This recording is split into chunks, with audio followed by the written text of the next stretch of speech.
نسالوها مزيان باش تفهموا ولا قلت شي حاجه بالدارجه ومن بعد تقولوا ما فهمتوهاش. دونك غتخدموا غترجموا شويه. Bon alors, je prends la parole aujourd'hui donc pour m'exprimer pour ma position au sein de l'équipe nationale. Donc l'attachement qui me lie à cette équipe n'est pas nouveau puisque j'ai eu la chance de vivre des émotions et des moments extraordinaires et intenses. D'abord, bien sûr, comme tout Marocain en tant que supporter, puisque chaque Marocain est supporter de cette équipe nationale. Ensuite, comme joueur, puisque j'ai eu la chance et l'honneur de porter ce maillot. Puis comme adjoint, avec Rachid Taoussi. Donc, c'était aussi un honneur. Et bien sûr, en tant que sélectionneur. Donc, je suis passé par toutes les étapes.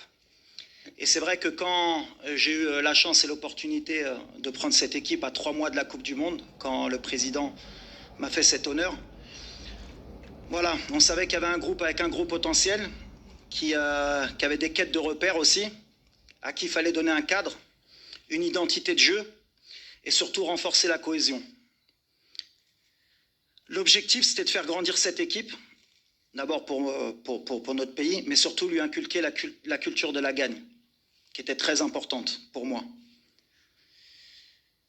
Ce qui est certain et sûr, et qu'on ne peut pas me retirer, c'est que j'ai toujours eu l'objectif de donner le meilleur de moi-même avec honnêteté et un engagement total. Je n'ai jamais transigé sur mon investissement et sur le sérieux que cette équipe mérite. Le travail accompli ensemble a permis d'atteindre des niveaux historiques. Une demi-finale de Coupe du Monde, une finale de Coupe d'Afrique après 22 ans et dernièrement la 8e place FIFA qui est le record pour notre pays. On est rentré dans le top 10 mondial, ce qui est extraordinaire. Et je suis certain qu'on atteindra beaucoup plus à l'avenir, Inch'Allah. Bien sûr, tout cela ne serait possible sans Sa Majesté, le roi Mohamed VI, que Dieu l'assiste, que je remercie sincèrement et respectueusement. La progression exceptionnelle du football marocain s'inscrit dans la vision éclairée, stratégique et ambitieuse portée par Sa Majesté. Les investissements dans les infrastructures et la modernisation de la gouvernance ont créé un environnement d'excellence. Cette stabilité institutionnelle a permis à la sélection nationale de viser plus haut et de s'installer durablement parmi les grandes nations. Dans le football de haut niveau, il existe des cycles. Alors, il y a beaucoup de gens qui ne vont pas comprendre, mais voilà, il y a des moments où la dynamique a besoin de nouveaux visages, d'une énergie différente, bien sûr, et d'un nouveau regard pour un nouveau sélectionneur. C'est pour ça qu'après avoir analysé cette situation, avec lucidité, puisque j'ai pris quand même un certain temps, je pense sincèrement que l'équipe avait besoin d'un nouveau souffle avant la Coupe du Monde, d'une nouvelle vision pour continuer à progresser et atteindre les objectifs ambitieux de notre nation. Aujourd'hui, ma décision de partir s'inscrit dans une logique d'évolution de cette équipe. Cette décision n'est pas un renoncement, au contraire, mais un choix réfléchi pour le bien de notre pays et de notre football. Aujourd'hui, je pars en laissant une équipe solide qui connaît sa valeur et n'a plus peur d'assumer ses ambitions. C'est une équipe décomplexée, qui n'a plus peur de se frotter au plus grand. Pour finir, je renouvelle encore mes remerciements sincères à Sa Majesté, que Dieu l'assiste pour sa confiance, sa bienveillance et son soutien. Je remercie également le président de la fédération, Fawzi Lekjer, de m'avoir donné la chance et d'avoir eu l'honneur d'entraîner cette équipe. Je remercie bien sûr mon staff technique pour son dévouement. Ils ont été exemplaires pendant ces 3 années et demie. Alors quand j'englobe le staff bien sûr technique, il y a aussi le médical, il y a toutes les personnes qui travaillent au sein de l'équipe, que ce soit à la nutrition, dans la coordination des voyages, de tout le monde, des chargés de matériel.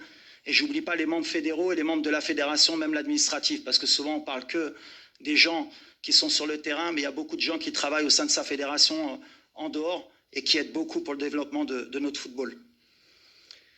Et bien sûr, et c'est le plus important, les joueurs.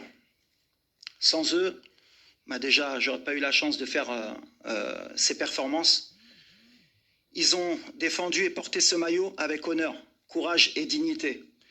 J'ai été fier de leur engagement, et je suis fier de leur engagement, de leur discipline, et surtout de l'amour qu'ils ont pour ce pays, pour notre pays. Et j'englobe les gens qui sont nés au Maroc et les binationaux. On fait qu'un, à chaque fois je l'ai dit, et je serai intransigeant sur ça. Nous sommes tous Marocains, où qu'on est, on a ce sang marocain qui nous porte, et nos joueurs l'ont démontré pendant tout mon mandat. Ce que vous avez accompli, ça c'est pour les joueurs, ça restera gravé à jamais. Et pour finir, bien sûr, les supporters, votre soutien, votre énergie ont été précieux. À chaque match, vous nous avez portés. Vous avez été notre 12e homme. Je laisse derrière moi des supporters ambitieux et exigeants, mais légitimes dans leurs attentes. Maintenant, chaque supporter marocain attend le meilleur de cette équipe, et c'est logique. Je quitte mes fonctions avec loyauté, avec gratitude et avec fierté d'avoir servi mon pays. Le Maroc ne doute plus. Le Maroc s'est installé au sommet africain et parmi les grandes nations mondiales. Aish el Malik ou Dima Maghreb.